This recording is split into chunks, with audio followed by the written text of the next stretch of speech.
अस्सलाम वालेकुम, मैं हूँ उदार आशमी। आप मुझे मेरे फेसबुक और यूट्यूब चैनल के ऊपर देख रहे हैं। पाकिस्तान में जब इस हुकूमत, इस पीडीएम, इन रजीम के लोगों ने देर रात तक किसी काम पे मेहनत की है तो वो अवाम के फ़ायदे के लिए या स्टेट को फ़ायदा पहुंचाने के लिए नहीं होता। वो कोई सिक्योरिटी इशू नहीं होता जो परेशानी में इनको रात को जगा के रखेगा, बल्कि इनके अपने खुद के फ़ायदे होते हैं या इनकी धज्जियाँ उड़ाने की कोशिशें कर रहे होते हैं। इस वक्त भी मुल्क में वही मामला चल रहे हैं। जिस तरह अप्रैल 2022 में अदालतें देर रात खोल दी गई थी क्योंकि इमरान खान को नो कॉन्फिडेंस वोट में गैर आइनी तौर पे उनकी पोजीशन से उतारना था।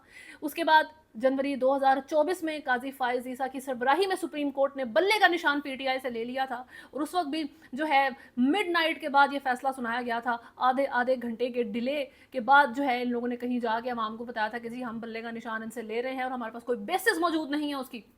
इस वक्त पार्लियामेंट का इजलास 10 बजे तक कर दिया गया है। रीज़न क्या है? रीज़न यह है कि कल सुप्रीम कोर्ट ने कहा है कि जी जो रिजर्व सीट्स के फैसले हैं, जो अक्सरियत हुकूमत को चाहिए वो पाकिस्तान तहरीक इंसाफ के पास ही रहेगी। ये जो आईनी तरमीम करने की कोशिश हो रही है उसके ऊपर इस तरीके से इनका पानी फिर गया था। और इस वक्त जितनी ज़्यादा आपको हरकत में ये पीडीएम की हुकूमत और ये जितने भी इनके बिहाइंड द सीन लोग मौजूद हैं वो आपको नज़र आएंगे।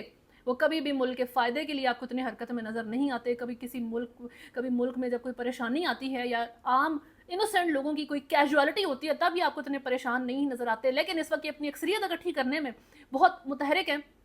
इस सारी सिचुएशन में दो लोग बहुत ज़रूरी हैं। एक हैं जी JUIF के मौलाना फजलुर रहमान साहब। ये तो इस चेस का वो प्लेयर है जो हर एक को चाहिए।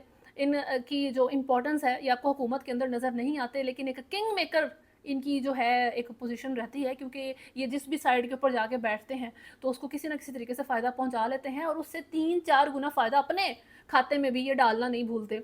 दूसरी तरफ अख्तर मेंगल BNP के, उनकी जो है इंपॉर्टेंस इस वक्त बहुत ज़्यादा मौजूद है। इन दो लोगों से वोट हुकूमत की मजबूरी बन गए हैं। इन दो लोगों के वोट पीटीआई को लूज़ करवा सकते हैं और इसके रिजल्ट में जो है ये आईनी तरमीम, ये जो जुडिशल अमेंडमेंट लाने की कोशिश है वो कामयाब हो सकती है।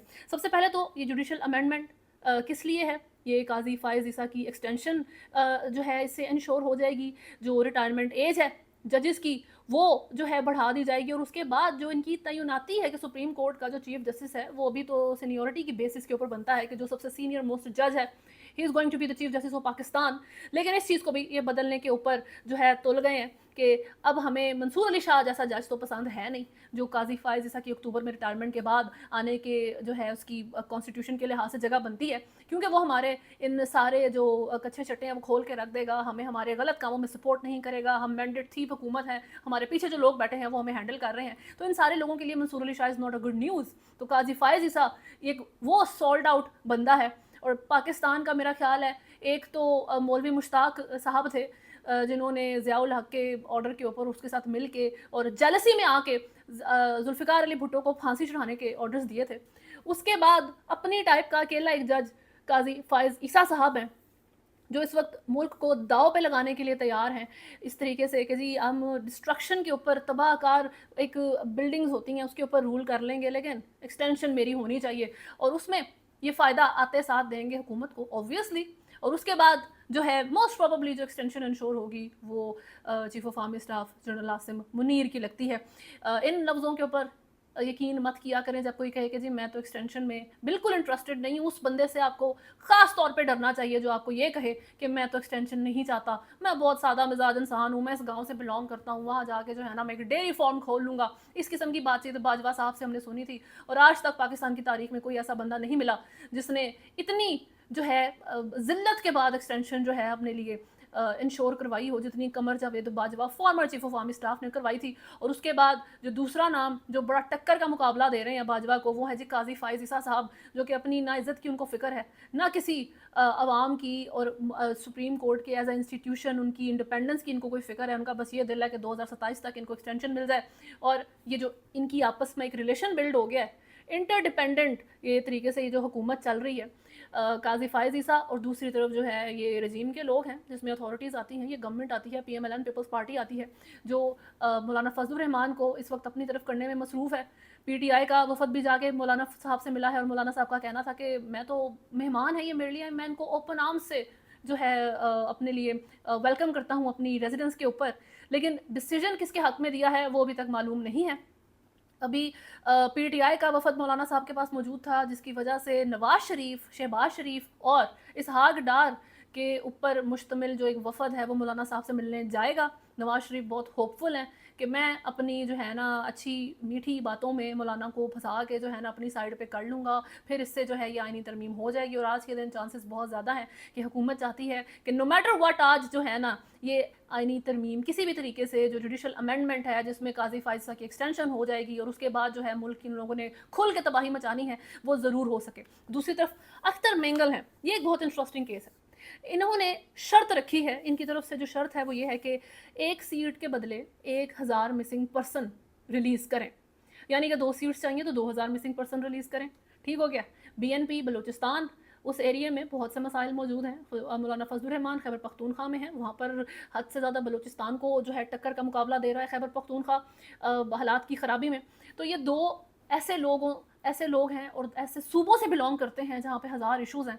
मौलाना फजलुर रहमान की तरफ से तो सो फार ऐसी कोई शर्त या बात नहीं की गई कि जी हमारे सूबे को फ़ायदा हो या कोई ऐसा मसला हल करें जिससे खैबर पख्तूनख्वा के लोग सफ़र कर रहे हैं। लेकिन अख्तर मेंगल ने कहा है कि एक सीट के बदले 1000 मिसिंग पर्सन।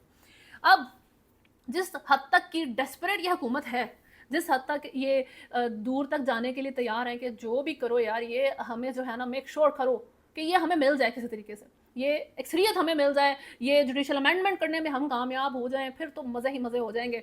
तो उसमें अख्तर मेंगल की ये 2000 मिसिंग पर्सन की शर्त शायद इनको बहुत ज़्यादा बुरी ना लगे, लेकिन बात यह है कि अगर ये शर्त पूरी हो जाती है तो क्या वो मिसिंग पर्सन जिनको अभी आप दहशतगर्द कह के उठाते हैं कि जी ये तो दहशतगर्द है इसको उठा लो, वो दहशतगर्द है इसको उठा लो, कोई इज्जत नहीं है यहाँ पर, किसी पाकिस्तानी की कोई वर्थ नहीं है, उसकी जान की कोई कीमत नहीं है यहाँ पे, तो फौरी तौर पे उसको उठा लिया जाता है। तो क्या आप उन 2000 दहशतगर्दों को रिलीज़ करेंगे मुल्क के अंदर? क्वेश्चन बनता है इन अथॉरिटीज़ से कि अब इन 2000 मिसिंग पर्सन को रिलीज़ अगर आप करते हैं तो बताएं कि किस बेस के ऊपर आपने रिलीज़ किया है, किस बेस के ऊपर आपने उनको सबसे पहले अबडक्ट किया था, क्या रीजंस बने थे, दिल कर रहा था आपका, या फिर वो आपकी पॉलिसीज के अगेंस्ट बात कर रहे थे, उन नाइंसाफियों के अगेंस्ट बात कर रहे थे जो आपने उस सूबे में इस मुल्क के अंदर चलाई हैं। तो एक बहुत ट्रिकी सिचुएशन में जो है ना अख्तर मेंगल की तरफ से डाल दिया गया है। अब या तो अख्तर मेंगल इस चीज़ से बैक ऑफ कर जाएं तो भी जो है सेंस नहीं बनती कि आपने इतनी ज़बरदस्त, इतनी इंपॉर्टेंट अपने सूबे के लोगों के हक में बात की और कहा कि जी एक सीट के बदले में 1000 मिसिंग पर्सन रिलीज़ करें। और अगर ये 1000 मिसिंग पर्सन रिलीज़ होते हैं तो उसके रीजंस जो हैं इस हुकूमत को, इन अथॉरिटीज़ को देने पड़ेंगे कि या तो आपकी अबडक्शन गलत थी क्योंकि आप हवा में तीर चलाते हैं और जिसको दिल करता है उठा लेते हैं, या फिर आपका इनको रिलीज़ करना गलत है। सही हो गया। ये इस वक्त मुल्क में हालात हैं। 12 बजे तक जो है लगता है कि ये पार्लियामेंट का इजलास जाएगा जिसमें ये बहुत ज़्यादा जो है शोर है कि जी हमने इस दफ़ा तो अभी तो आईनी तरमीम पेश करके छोड़नी है। इस पर ख्वाजा आसिफ का कहना था कि जी आज ही होगा। बाकी हुकूमत का जो मौक़िफ़ है उनका ये कहना है कि आइन तो बदलते हैं, आइन के अंदर तरमीम की जाती है बेहतरी के लिए, तो पार्लियामेंट ये काम करती रहती है, इतना ज़्यादा इसमें मसला क्रिएट करने की ज़रूरत नहीं है। गौहर अली खान का कहना है कि हमें कोई जो है ना इस सारी चीज़ से मुतल्लिक डिटेल्स नहीं पेश की गई, किसी को इसकी कॉपी जो है वो मौसूल नहीं हुई, हमें नहीं पता ये आइनी तरमीम किस बेसिस पे किस तरीके से करने जा रहे हैं, ये एक गैर आइनी अमल है। एंड तक स्टार्ट से लेकर, यानी कि स्टार्ट ही उन्होंने गैर आइनी तरीके से की है कि पार्लियामेंट के तमाम अराकीन को जो है आपने पूरी डिटेल्स प्रोवाइड करनी है उस तरमीम से मुतल्लिक जो आप बहुत ज़्यादा मर रहे हैं मुल्क में लाने के लिए, वो आपने आधी जो है अराकीन उनको बताया ही नहीं है जी हम करने के जा रहे हैं। सही हो गया।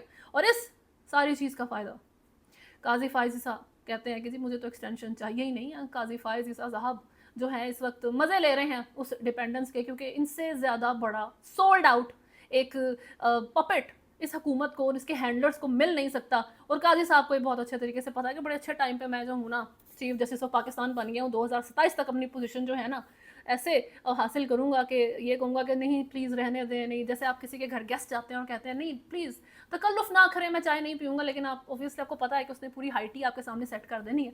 तो ये इस वक्त काजी फायज़ साहब के हालात है। उनको कहने में तो वो कह रहे हैं मुझे नहीं चाहिए, लेकिन अंदर उनके भी आई एम श्योर जो है वो बहुत खुशी से पार्टी थ्रो करने का दिल कर रहा है और मुल्क जाए भाड़ में, यहाँ की आवाम जाए भाड़ में। लेकिन हुकूमत स्टिल कंफ्यूज है क्योंकि श्योर आंसर ना मौलाना साहब ने दिया है ना अख्तर मेंगल की तरफ से आया है। और मौलाना साहब इस चीज़ को लेकर भी परेशान है कि अगर मैं हाँ कर देता हूँ और अख्तर मेंगल हाँ नहीं करते देन व्हाट। अभी तक के लिए न्यूज़ में इतना ही है। अगर आपने चैनल को फॉलो नहीं किया तो सब्सक्राइब करें, वीडियो को लाइक एंड शेयर ज़रूर करें। अल्लाह हाफ़िज़।